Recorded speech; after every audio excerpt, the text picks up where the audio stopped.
അല്ല, ഞാൻ ആലോചിക്കായിരുന്നു ഈ ആഴ്ചയ്ക്കുള്ള വരവും പോക്കും അങ്ങ് നിർത്തിയാലോ എന്ന്. നിർത്തിക്കോ. സീരിയസ്ലി? ഞാൻ വന്ന കാര്യങ്ങളൊക്കെ മാറിയൊന്നും പഴയതുപോലായിരിക്കില്ല. പറയ്. നീ ഒരു കാര്യം ചെയ്യും, നിന്റെ പെട്ടിയും കിടക്കൊക്കെ എടുത്ത് ഇങ്ങോട്ട് പോരും. ഇവിടെ ഉണ്ടല്ലോ ക്യാൻസർ.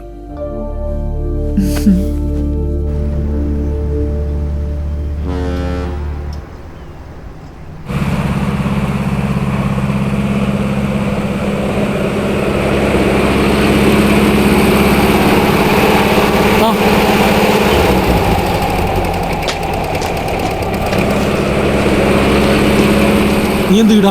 നീ എങ്ങനെ ഉള്ളിൽ കയറിയേ? എനിക്ക് ഇക്കാനൊന്ന് കാണണം. അക്ബർ ഖാനിയാ നിന്നെ ഏരിയിൽ അടുപ്പിക്കരുന്ന് ഇക്ക പറഞ്ഞിരിക്കുന്നു. അതന്നല്ലേ മൈക്കിളെ, നീ വെറുതെ ചൊറക്ക് കയറി. ഇക്ക ഇപ്പൊ വരും. നീ പോ മൈക്കിളെ. എനിക്ക് ഇക്കാനൊന്ന് കാണണം. വരുന്നുണ്ട്. പോയി മാതാവ് പോയി കാണ്. പോ വേം പോ.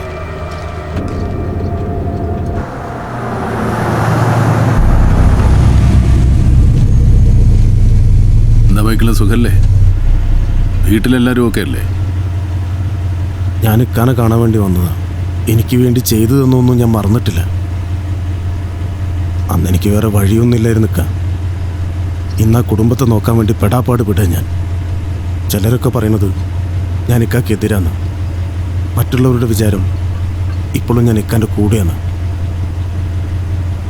ഇങ്ങനെ ഈ നാട്ടിൽ നിൽക്കാൻ പറ്റൂലക്ക.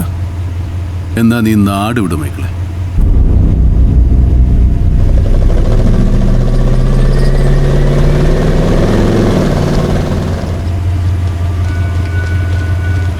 ഇനി ഇവനെ ഇവിടെ കണ്ടാൽ നിന്നോടായിരിക്കും ഞാൻ ചോദിക്കുന്നത്. അയ്യോ, ഈ കുരിപ്പിനോട് പറഞ്ഞാൽ ഇവിടെ നിൽക്കണ്ടാന്ന്. ഈ ചൊറ നമുക്ക് പണി തരാൻ വന്നിരിക്കുകയെന്ന് പറഞ്ഞാലും മനസ്സിലാവില്ല. പണ്ടാരംഭം